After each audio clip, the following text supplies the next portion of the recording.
Tonight we're in Dundee, and welcome to Question Time.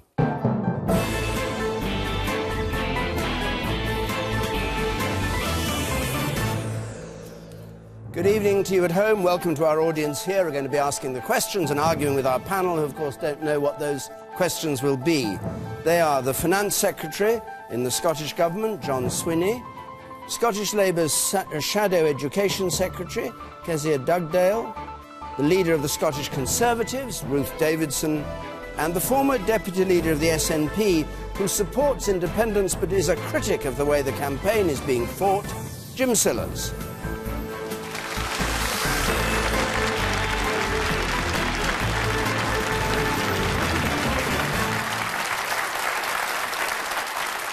And as you'll have noticed, our panel is 4 tonight, not our usual 5. For a very straightforward reason, we want to get a panel that was equally balanced on the issue of independence. And of course 5 would not allow us to do that. But independence is not the only thing by any means that we're going to talk about tonight. Anyway, let's take our first question, if we could, please. Daniel Heron has it. Daniel Heron, please. Would Scotland be better or worse off in an independent Scotland? Would Scotland be better or worse off as an independent Scotland? Ruth Davidson. Well, I think we've had certainly an answer from people across Scotland this week with the Scottish Social Attitude Survey. Now, John Swinney's government's been in power for 7 years here in Holyrood, and for 7 years they've been telling us everything will be better in an independent Scotland, the country will be richer, everybody in it will be richer. They've said that you can't flourish as part of the United Kingdom, and we've seen with the statistics this week from people's attitudes that only 9% of people in Scotland, fewer than 1 in 10, think they'd be better off in an independent Scotland. And also we've seen this week... Are they right, is the question? Sure. Well, I think... you're asked your opinion, not what the public opinion polls show. Sure. Well, I think if you look at the growth rates in Scotland, if you look at the positive indicators that we've had just this week in terms of unemployment, that's dropped to 6.4%, which is great news. If you look at the manufacturing output in Scotland, you're seeing that we're coming out of a tough recession. And one of the things that has been very good for us, I feel, is particularly when we had the difficulties with the Scottish banks, is that we had a strong economy behind us. And when you look at the fact that we export twice as much to the rest of the UK as we do to the rest of the world, so you add all your Americas, your European Unions, your Indias, your Chinas all together, we sell more to England, Wales and Northern Ireland than we do to all of those put together. And we see every day the benefits from being in the United Kingdom. All right, John Swinney. I think Scotland will be better off as an independent country, and the reason why I think that is twofold. Firstly, that I think the decisions that affect the people of Scotland are best taken here in Scotland by people who care most about the future of our country, and that's the people who choose to live and to work here and to build the future, their future and our country's future together here. And the second reason is because if we look at the economic progress that we've made in Scotland since we got the Scottish Parliament and got some limited control over these issues here in Scotland, the Scottish economy has got stronger. We're in a position, as Ruth quite rightly says, where we've got progress on employment, we've got lower unemployment than the rest of the UK, higher employment than the rest of the United Kingdom. That's because we've been able to exercise different choices on a limited basis within the economy to boost the performance of the Scottish economy. So I deduce from that if we can use the powers of devolution to make Scotland a stronger economy, then the powers of independence will give us a much greater opportunity to do that even further. Okay.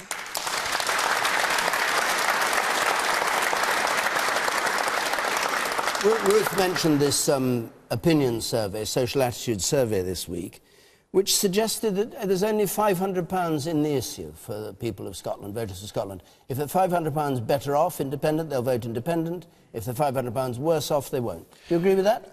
I don't agree. Assessment? I don't agree with that, no. I think as a judgment of public opinion. Well, obviously, if the survey says that's what people said, that's what people said to the survey. But I think the judgment is actually a deeper judgment. I think people will tend to form their opinion based on what they think the economic prospects will be for Scotland as an independent country, but that will be balanced against what they think the economic prospects of Scotland will be by remaining in the United Kingdom. And the economic prospects of remaining part of the United Kingdom, for me, are very, very poor for people in Scotland, and that's why I think they'll vote yes in September. Kezia, I'll come to you. Can I just go... Yeah, I'd just like to go to the question, if I can. Daniel, what do you think? Well, it was only because of that £500. if you voted yes and 500, and there's no campaign saying you'll be £500 worse off. And do you think is that the way you'd make your mind up? Well, where do you get this £500 from? Where do you get the £500 from? You just pluck that figure out of the air. I think the questioners, the people who wrote the survey, did just pluck it out of the air. Yeah. Because that hasn't been a figure that either John or myself or anyone has particularly bandied about. It's slightly like somebody standing at the end of the pier and saying, here's £500, vote, take it away if you don't. Yeah, but there could be two sides of that. There could be someone, SNP, saying, we'll give you £500 to vote. And there could be the other one standing on the other side saying, we'll give you £500. But I think the argument, Daniel, is about the extent to which people see where their economic future lies. Okay. And I think if people look at it's got nothing to do with £500 then. Well, I don't think that's the particular that hinges on. But then, okay, if it's not £500, it's whether people think their long-term economic future is more secure. Okay, but if it's not £500, would it be £1,000, £2,000 would switch it, or is money irrelevant? What figure do you put on it then? Sorry, say it again. What figure do you put on it? Yeah. There's no figure. You have to make your own mind up. Okay, you said yes, with the moustache. The negativity that we're getting from the Better Together campaign against the streets are paved with gold from the Scottish National Party, I think is a disgrace for the Scottish people that we can't see a proper debate as to what is actually going to be better for Scotland. Can we not do away with the rhetoric and start talking about what is going to be better for Scotland? And what do you mean by that? What are you getting at? What kind of things do you want talked about? Well, we really want to hear from both sides of the argument what the pros and cons are. At the minute, the Better Together campaign is giving us a lot of scaremongering, which is bad. It's just not good for the debate. And the SNPs, frankly, are saying, well, you're going to be better off here or better off there. We need an honest debate, and time is running out. OK. Kezia. You know, that guy's point is absolutely right. And, I hear people right around the country saying what they want is facts. They want to understand what the issues are and come to their own conclusions, in many ways without party politics driving it. So don't listen to the SNP position or the Labour position. Look at what the IFS are saying, who are saying that the gap between what we spend and what we raise in tax would be twice what it would be in the United Kingdom if we were independent. Now, I think that's some pretty strong evidence there. In real terms, what does that mean? It's £1,000 to the guy over there who's talking about 500 quid. We would have to increase tax by £1,000 per person or reduce public spending to that same effect. Now, you might choose that. You might believe to your core, like John and Jim do, that nationalism's worth whatever price. But you might also look to your own pocket, think about your kids' future and decide that we're stronger as part of the United Kingdom. OK. Yes, the lady over there, the blonde hair. In the white paper, it states that English students would continue to pay tuition fees if Scotland went independent. However, recently we have found out that this is actually against EU law. I was wondering how they think that they can go about this. But that's not quite the question. It's not quite a central issue, is it that? I mean, it's an issue whether English students. I think what the lady's saying actually comes back to what this gentleman here was saying, which is about having facts rather than having assertions. And sometimes I absolutely take the gentleman's point that sometimes it does seem as if people on the Better Together side of the argument are saying, hold on, hang on a minute, try and explain yourself here. But when you do have people entering the debate saying, we have legal advice and we'd waltz into the EU and there'd be no question about it, and then you challenge them on it and they say, well, actually, after spending £20,000 of taxpayers' money to fight a case, we'll just have to admit that actually we'd never had the legal advice in the first place. When they say, of course we would let students, we would be able to have the organisation that we have now, when all the European law says no, then you've got to challenge those assertions, because you're right, people deserve to not just have, this is the vision and this is the dream. They need to show that there's some evidence behind that too, and I think that both of these points are true. Jim, I said at the beginning you were a former member of the SNP, and I described you as being in favour of a yes vote, but critical of the way the campaign is being put forward by the SNP. Is that right? Is that a fair description? Yeah. Well, I'm in the SNP in a sense, not of it at the present time. This has got nothing to do with £500 either way. This is a ridiculous argument. This is about the question of whether Scotland remains part of a state which is in its final stages of imperial decline. And all my life,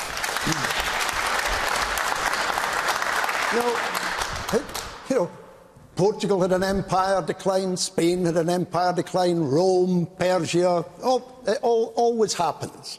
And we are now at the final end of the decline of the English-British Empire.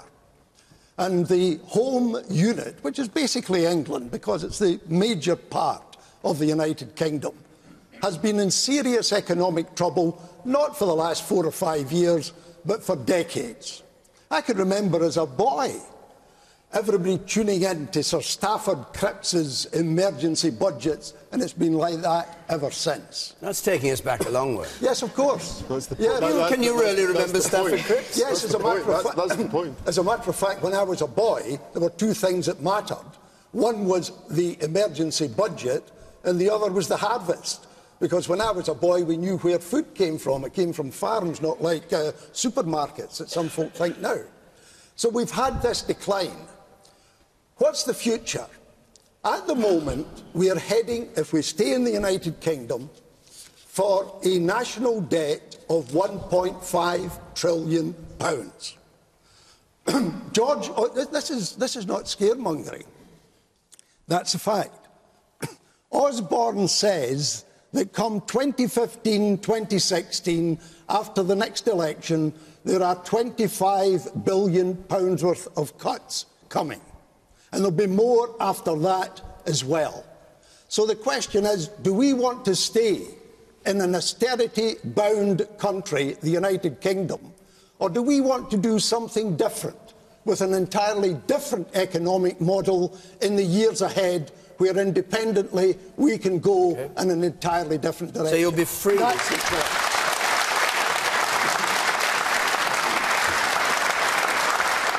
So you'll be free of debt, John Swinney, as Finance Secretary in independent Scotland. You won't have anything to pay back to anybody, is that right? We certainly will be saddled with a tremendous amount of debt that's been run up by the successive leaders of the United Kingdom in the fashion that Jim has just outlined. But what we've got the opportunity to do, which is where I entirely agree with Jim, is we've got the opportunity to chart a fundamentally different course from the austerity agenda of the United Kingdom to concentrate on expanding employment, growing the economy, creating the opportunities, getting people to stay in this country, not to leave to get their economic opportunities elsewhere, and to build a stronger and more vibrant economy. That's the opportunity we've got here, and we should take it in September.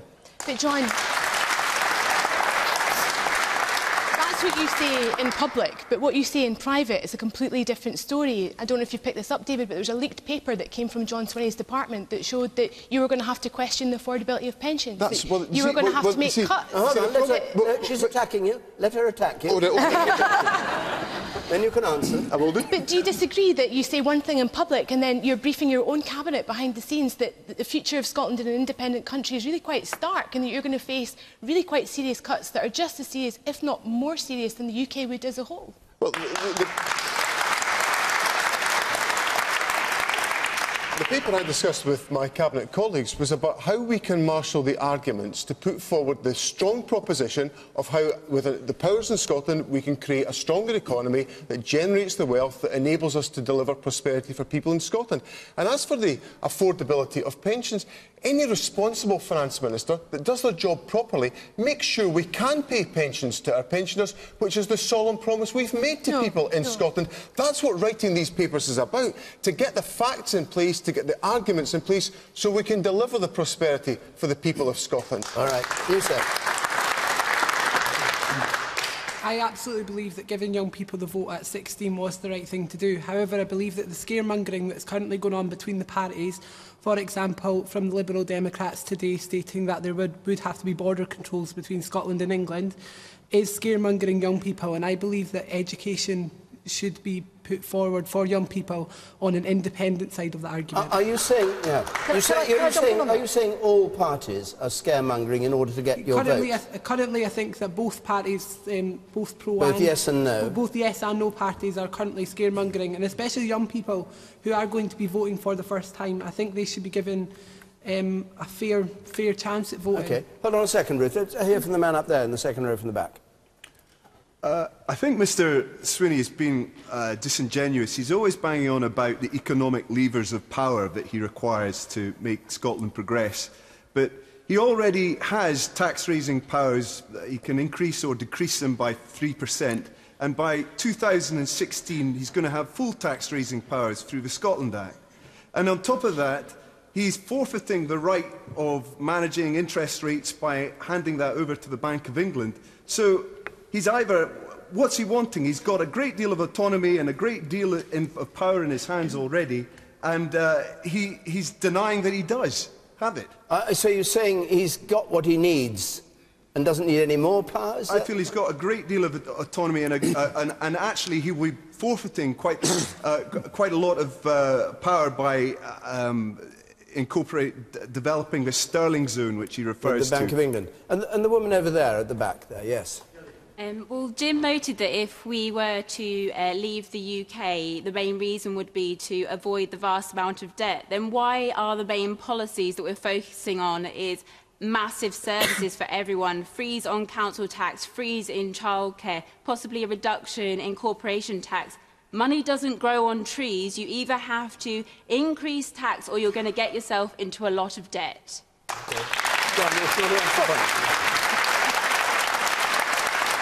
I think there's a few points that I want to pick up, and I can start with the gentleman here when he was talking about giving votes to 16-year-olds. I was actually against giving votes to 16-year-olds because I don't believe that you change the franchise for just one vote. I mean, if you want to have a wider discussion about who gets to vote and who doesn't, but you don't just, you know, pockle who does the voting in one poll. But what I found really interesting, actually, over the last year is how engaged young people have been. And it's been a revelation. It's actually, I think, been really good for Scotland. And when he talks about young people understanding the issues, actually I think they asked some of the most sensible questions in this debate. And we've had one of the biggest polls right across Scotland in the last year was done in Aberdeenshire, and every single secondary school in the whole of Aberdeenshire had a project where they looked at both sides of the arguments. They had Yes Scotland material, they had Better Together material, and they did a project on it, and then they all went to the polling station on the same day and cast their ballots, and they had the returning officer from the council doing it for it. And it was 75% no, 25% yes. And it was over 10,000 people that were polled there. And for me, and this is what I pick up in all the schools events that I do and all the university events that I do, is people just don't understand in this day and age why you're part of a wider union, you want to remove yourself from it. Why would you want to break up being part of something bigger? Because as a young person, you're so used to being part of a global society. You listen to rock music from America and films from everywhere. You made the point. I'll come to you in a second. Just while we're on all this, I should say you can, of course, join in from home on this, either by text or Twitter, whether in Scotland, England, Wales, Northern Ireland.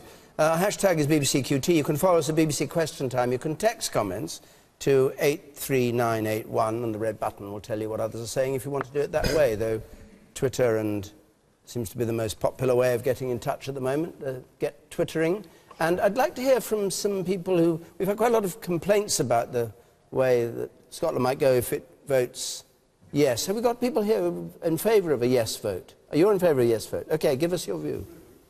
Yes, I would just like to say that there's been a lot of focus on the economics, and obviously that's important, but I think you have to think about, OK, if we have to make cuts either way, let's say that's true, but let's think, do we want to be part of a country that decides to make cuts for the most vulnerable, the most sick? They want to, basically, it sounds to me like the coalition government's policies are going to push a lot of women back into the home, or do we want to make cuts in different places that could maybe see women and other ethnic minorities and the whole of Scotland flourish a lot more? And that's not just about economics as well, that's also about culture. Are we currently having enough of a space for Scottish culture? Are we currently having enough space for Scotland to make the most of itself? And I personally think that independence is the way to go to make sure that happens. John Swinney, you've had just a slight switch of emphasis here. You've had quite a lot of time campaigning. Why do you think public opinion appears to be 2-to-1 against voting yes for independence? Why do you think that is? I think, and I'll ask you this too, Jim, in a moment. I think the answer, David, I think lies in the fact that the debate is only now just beginning to be engaged by people in Scotland. You know, if you look at the 2-to-1 figure, has broadly been the figure for many, many years. And we're now actively engaged in a debate where people have got to make a choice. It's not a question that's, you know, some years in the future. In a few months' time, members of the public in Scotland will have to make that choice. and they're beginning to engage in the debate. And what we're finding is that when we go into that active discussion, when we are engaging people in these questions, people become more supportive of independence as we explain the arguments and the rationale. That's why it's so important that we get out and about around the country, we persuade people of these arguments. It's why we publish... I heard this argument 6 months ago when we were debating independence on question time in Scotland. I mean, that's been a constant refrain. When people hear the arguments, they'll come to our side. Well, but they don't show any signs of doing it. What we've done in the last few weeks, and long after the social attitude survey was put together, we've published the white paper setting out the government's arguments as to what the prospectus is for Scottish independence. And we'll sustain that argument with people over the course of the next 8 months and get that to as wide an audience as we possibly can. John Sillars, why do you think it's at best been very, very slow to grow the yes vote, or the people saying they'll vote yes? What is it? I'll come to that in a minute, David, but the lady up there said money doesn't grow in trees. Well, so the lady up there? Yes, the lady up there. Actually, it does. Oh, it does? Oh, yes. What's the tree? No, everybody's heard... Oh, yes, yes, yes, you should listen. This is something you obviously don't know about. Have you all heard of quantitative easing? It's printing money, same as it growing on trees. We're now in the ridiculous position where a third of the national debt is held by a government institution, the Bank of England. It holds the debt of another government institution, the Treasury. And the Treasury pays interest to the Bank of England, another government institution, and then takes the money back as interest. 35 billion last time. Yeah. Now, this is very funny money if you think about it. But I don't want to stop you on that, but I am going to, because John Swinney has said there will be debt in an independent Scotland. No, but I want you to address this question. Why has... Yes, I will do. Well, no, please, but you haven't got all day. Why? There's no problem in addressing it very quickly. OK. If you think of it, almost a third of the debt is in the Bank of England. Is that real debt? Could that be written off debt? Probably could be. So the debt issue is much more complex than people realise. And don't forget, quantitative easing is a form of money grown in. And so why are these arguments not winning the day? Now, I'll tell you why, in my opinion. There are two reasons, particularly in respect of the Labour voter. We're finding that people think that if you vote yes, you endorse Alex Salmond and the SNP, and they don't want to do that. That's being picked up, and it's been talked about sotto voce, but everybody knows that's the case. That's one reason. The other reason is that the white paper was far too large, 670 pages, and was also launched at the wrong time. You don't launch just about 3 weeks before Christmas, because come the 12th of December, everybody switches off. But what's the objection to Alex Salmond? They voted him in as First Minister of Scotland under devolution. So why would people be saying, oh, it means we've got to have Salmond? I think there are two types of people. One, I think, is using this as an excuse that we don't like Alex Salmond and the SNP, and that gets them off the hook of engaging in the dialogue. The other one is they've been in government for some considerable period of time, and therefore people have taken against them to some extent. And we're tribal in Scotland. Labour voters don't like the SNP. But plenty of Labour voters voted for the SNP in the 2011 election because they thought, well, we were a competent government that did a good job for Scotland. But nowhere near the same amount are saying they're going to vote for yes at the moment. Okay, Kezia, let's wait and see what Labour voters are saying, because I think Jim's right. There's an engagement from Labour voters. And look at the folk who've come out. Sir Charles Grey, one of the most distinguished Scottish Labour politicians, has been formerly the Strathclyde Regional Council. Alec Mawson, former Labour Lord Provost of Glasgow. These are fine Labour individuals who've come out to back independence. Let's hear from our fine Labour member of the panel. What do you say to all this talk about what Labour's doing or not doing? Well, I'm listening to Jim, and the problem with Jim's argument is that, unfortunately for the Labour Party in Scotland at the moment, the public like the SNP government. It's a popular government. What they don't like is independence, and that's why I think it's going to be rejected come September in the vote. But there's a wider point. There's a wider point to that, and I was interested in your comments about the white paper, because it's not really a white paper. It's an SNP manifesto. It's a wish list without a price list to it. I have nothing but respect for Jim, because he has spent an absolute lifetime advocating a cause, and he's done it with a level of transparency that we're actually not seeing from the SNP government. Now, I disagree with the cause that you're espousing, and frankly, I disagree with your analysis that Britain is over, because I actually think the best days are ahead of us, and the successes of the UK are our successes too, and as Scots, we should own them. But what I think is decent and honest about you, Jim, is that you do say things like, this idea of a currency union is nonsense, and I think you've said it's dreamt up in the back of a fag packet. This idea of dipping in and out of NATO, this idea of making a mess about the EU. People can smell when folk aren't necessarily telling the whole truth. And I think what's great about you is that at least you're unvarnished about what it is that you've wanted for an entire lifetime. And people look at Alex Salmond and they know that he's trying to play the numbers, and he'll say or do anything to try and shift the polls and get a few hundred votes here and a few hundred votes there. I'd just like to hear a little bit more from the audience. I said we weren't going to stick with independence as an issue the way through, and we won't. But the woman there with spectacles on the right, you, madam, yes. I just wanted to say I think it's fairly apparent why people aren't moving in droves to change their vote to a yes, because let's be honest, the default right now is no. We're currently in the UK. We have to make a decision to move away from the UK now. I personally, if you asked me tomorrow, I'd probably vote yes, but I'll tell you what, I wouldn't be that happy about it. I'd vote yes because I want to jettison Westminster. I'd vote yes because I like Scotland's electoral system better. I'd vote yes because I don't think that they represent me in London. I think they've got too much power. I wouldn't be voting yes because I necessarily think that the ideas behind an independent Scotland are that great. And I think that's not coming across. Now, in some respects, that's possibly good for you. I actually think probably far more people tomorrow would vote yes than you think, but they wouldn't enjoy it. OK. And the woman there, yes. When Ruth talks about people not telling the truth, Scotland's resources have been eroded for a long time. Yeah. The Scottish waters past Dundee now come under England. The House of Lords voted a couple of weeks ago. They've taken away the Scottish rights for our renewable energy. Where's the truth on that? Not many people know about it. That's not in the media. All right. And the man in the fourth row here. I think media control's got a lot to do with things. And in the week that's seen a university study revealing a bias in the media against Scottish independence, I think that bears a big part on what people believe and what they read. Okay. But also, we're referring to opinion polls a lot, and look at the opinion polls before the last Scottish elections. None of them were predicting a landslide for the SNP, and that's what happened. September the 18th. Let's go on to another question from Eileen Murray, please. Eileen Murray.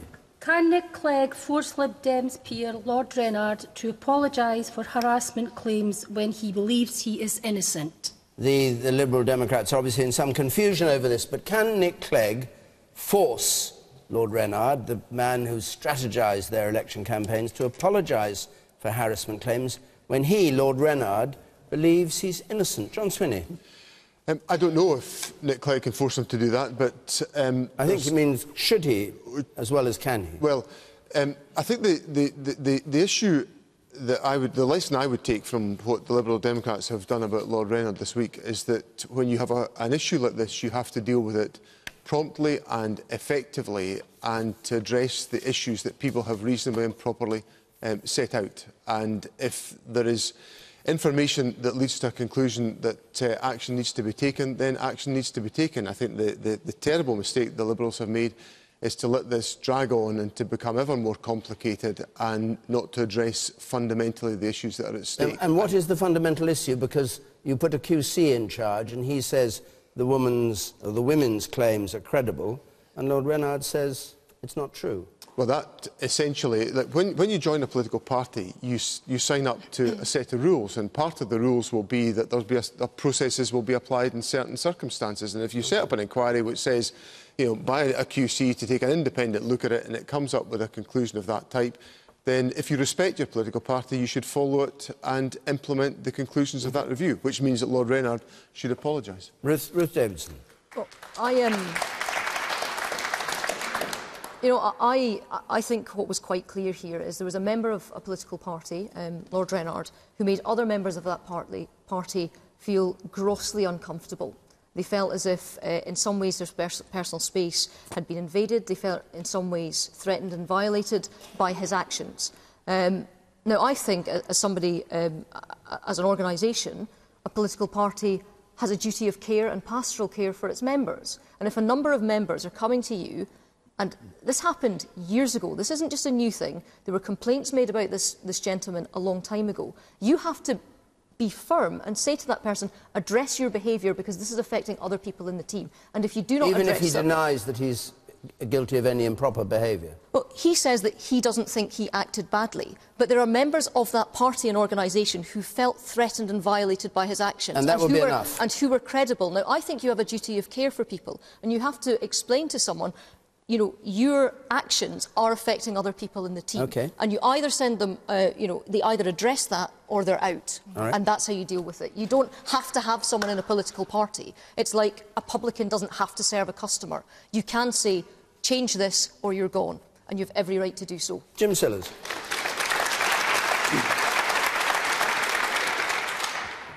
I don't think in the scale of the problems facing humanity that this is the biggest one.